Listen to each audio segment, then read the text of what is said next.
you're a healing practitioner, regardless of what modality you use, you can always,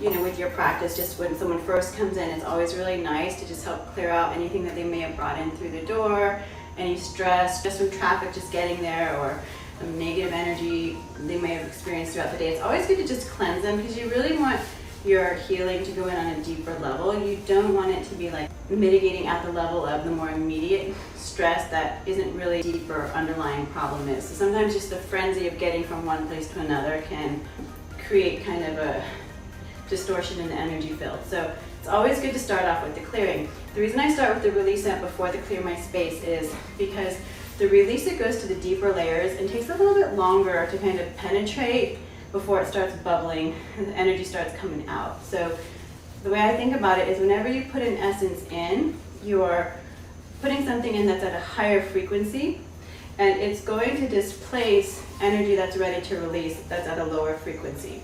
But the Release It penetrates deeper. The Clear My Space is more like the Lysol, if you will, of our essence product line. And so it kind of targets more like generic energy that would be hanging around on the surface. Whereas the Release It is going to go to those underlying places, where you feel stress and tension.